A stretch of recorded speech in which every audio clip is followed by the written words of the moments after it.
अस्सलाम वालेकुम to all my dear students. आप लोग सब कैसे हैं? तो आज की वीडियो में हम सॉल्व करेंगे question number 10 of exercise 1A from book D1।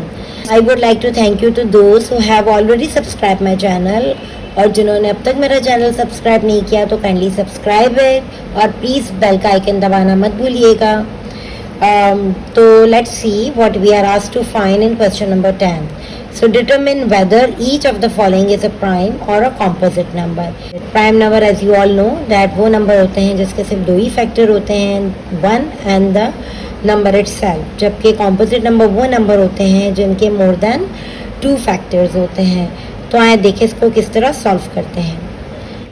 Question number 10 के पार्ट ए में हमें एक 667 नंबर दिया गया है जिसे हमें डिटरमिन करना है कि whether it is a prime or a composite।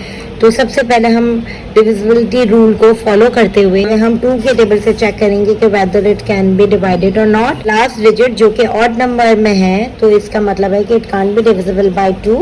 तो आप यहाँ पे फर्स्टली आप एक्सप्लेन कर देंगे कि 667 is an odd number, so it is not divisible by 2। अब हम बढ़ते हैं 3 के डिविजिबिलिटी रूल की तरफ। 3 के लिए हमें चेक करना पड़ता है, हमें ऐड करना पड़ता है 6 + 6 12 and 12 + 7 19, so that can't be divisible by 3। तो इसका मतलब है कि ये 667 भी 3 के टेबल से डिवाइड नहीं हो सकता। तो इसके लिए भी आप लिख देंगे कि the sum of the digits of 667 is 19 which is not divisible by 3। Therefore 667 is not divisible by 3। Alright, अब हम आते हैं 5 के रूल की तरफ। 5 का डिविजिबिलिटी रूल ये कहता है कि लास्ट डिजिट शुड बी 5 और 0। यहाँ पे हमारे पास लास्ट डिजिट 7 है, तो ये भी यहाँ पे 5 से भी ये नंबर डिवाइड नहीं हो सकता। तो आप यहाँ पे लिख देंगे कि the last digit of 667 is neither 0 और 5, सो 667 इज नॉट डिविजिबल बाय 5। अब ऐसा कोई नंबर जो कि ना 2 में जाता हो, ना 3 में जाता हो, ना 5 में जाता हो, और 7 चेक करने से आप 7 + 7 करके 14 एंड 66 से माइनस कर देंगे 14, तो आपके पास 54 आ जाएगा। तो 54 can't be divisible by 7 as well. तो जब इन द केस जब नंबर बहुत कॉम्प्लिकेटेड हो और जब डिफरेंट हो तो ये एडवाइस किया जाता है, it is advisable to use calculator.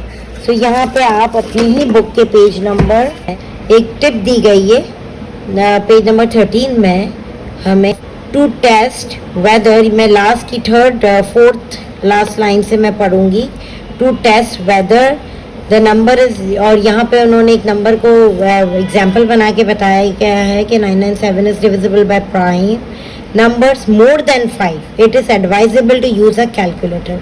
लेकिन बात यह है कि समटाइम हमें किसी स्कूल्स में, किसी इंस्टीट्यूशन में कैलकुलेटर यूज़ करना अलाउ नहीं है। तो उस सूरत में एक छोटी सी टेक्निक है कि आप उस नंबर को इजीली डिवाइड कर करके आप देख सकते हो कि whether it can B divided और नॉट। तो यहाँ पे मैं इस नंबर को डिवाइड कर रही हूँ 23 से। तो जब मैं इसको 23 से डिवाइड करूँगी 667 को, तो 23 × 2 इज़ 46, और यहाँ पे मेरे पास 20 बच रहा है, देन 7 एंड 23 9 टाइम मेरे पास 207 आ रहा है। तो इसका मतलब है कि ये नंबर 23 से इजीली डिवाइड हो रहा है।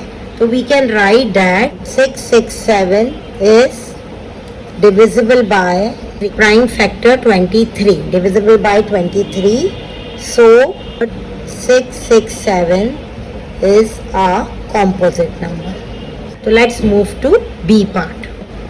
B part में हमें 677 नंबर दिया गया है, तो पहले 2 से चेक करती हूँ। तो the last digit is an odd number, so it is not divisible by 2। तो यहाँ आप mention कर दें कि 7 is an odd number, so it is not divisible by 2। Now move to the divisibility rule for 3। तो 3 के लिए हम ऐड कर देंगे 14 and 6 will be 20, so 20 can't be divisible by 3। So you can also write that the sum of the digit of 677 is 20, that is not divisible by 3। Therefore 677 is not divisible by 3। अब हम check करेंगे 5 के rule को, last digit must be 0 or 5, so last digit is 7, so also it can't be divisible by 5, so we can write the last digit of 677 is neither 0 nor 5, so 677 is not divisible by 5। अब हम बढ़ते हैं 7 के rule की तरफ। 7 के rule के लिए हम लास्ट डिजिट को हम मल्टीप्लाई बाय 2 करेंगे, वी विल गेट 14, एंड 14 को जब हम 67 से माइनस करेंगे तो 33 आएगा। That is not divisible by 7, तो 677 is also not divisible by 7। तो जब इस इनिशियल प्राइम नंबर से चेक करने के बाद कंफर्म कर लें कि ये उनमें से नहीं जाता, तो फिर आप कैलकुलेटर यूज कर सकते हैं। आप इसका स्क्वायर रूट भी निकाल सकते हो। जब हम इसका स्क्वायर रूट चेक कर लेते हैं तो इसमें 26 आ रहा है हमारे पास। 26 इसका मतलब कि हमें 26 के लेस देन तक के प्राइम नंबर से इसको चेक करना है। हम 26 को एक्सीड नहीं कर सकते, तो उसके नीचे जो मोस्टली प्राइम नंबर है वो है 23। तो लास्ट प्राइम नंबर जो कि 23 है, इसको मैं चेक कर देती हूँ कि इधर it can B divided by 23 और नॉट। तो यहाँ पे ये कम्प्लीटली डिवाइड नहीं हो रहा है, यहाँ पे डेसिमल पॉइंट में आंसर आ रहा है। इसका मतलब कि सो ये प्रूफ हो चुका है हमारे पास कि 677 is a prime number. So let's move to C part. C part में हमारे पास 2021 नंबर है, तो सबसे पहले मैं 2021 का स्क्वायर रूट निकालूंगी। इससे मुझे आइडिया हो जाएगा कि मुझे किस लिमिट तक प्राइम नंबर को चेक करना है। सबसे पहले मैं लिखती हूँ स्क्वायर रूट 2021 और इसको मैं चेक कर लेती हूँ।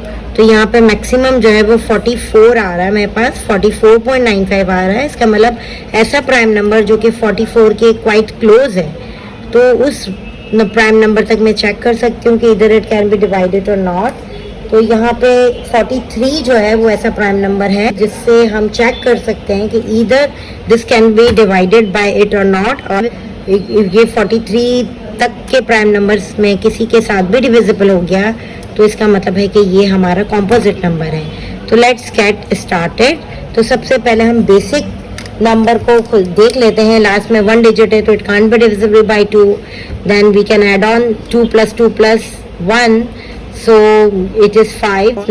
5 is also not divisible by 3, so this number can't be divisible by 3. Now come to 5 rule. The last digit is 1, so the rule for 5 is the last digit should be 0, either 0 or 5, so it is also not divisible by 5. तो अब हम move करेंगे, direct हम 43 पे move करेंगे और हम इसको कैलकुलेटर से ही डिवाइड करके देखते हैं कि इधर it can B divided by 43 और नॉट। तो 2021 को हम जब डिवाइड करते हैं 43 से, तो it can be completely divided by 43, that is 47। तो आप लिख सकते हो कि 2021 is divisible by 43, therefore it is a prime number. Now let's move to D part. D part में भी हमें 4 डिजिट नंबर दिया गया है जो कि 2027 है। तो सबसे पहले मैं इस 2027 का स्क्वायर रूट निकाल लेती हूँ, जिससे मुझे ये डिटरमिन हो जाएगा कि कहाँ तक के प्राइम नंबर्स को मुझे चेक करना है कि ये इधर it can B divided by that particular number और नॉट। तो सबसे पहले मैं स्क्वायर रूट को प्रेस करती हूँ और उसके अंदर 2027 लिखकर और मैं इसका निकालती हूँ तो 45। तो वही 45 टिल 45 के लेस देन का प्राइम नंबर या इक्वल। अब मैं इसको 45 से पहले के प्राइम नंबर तक चेक करूंगी जो कि 43 है। तो अब मैं चेक करने लगी हूँ कि 2027 डिवाइडेड बाय 43। तो चेक करने से ये पता चल रहा है कि ये इससे कम डिवाइड नहीं हो रहा, क्योंकि ये डेसिमल पॉइंट में आंसर दे रहा है। 41 से अब हम डिवाइड करके देखते हैं। 2027 डिवाइडेड बाय 41। तो यहाँ पे भी हमारे पास डेसिमल नंबर्स आ रहे हैं, कंप्लीट होल नंबर नहीं आ रहा। So we can write that 2027 is a prime number because it has only 2 factors 1 and 2027 itself. That's it. So I hope कि आपको क्वेश्चन नंबर 10 अच्छी तरह समझ आ गया होगा. इंशाल्लाह अगली वीडियो में फिर मुलाकात होगी. जब तक के लिए कीप लर्निंग, कीप प्रैक्टिसिंग. अल्लाह हाफिज़. Thank you for watching.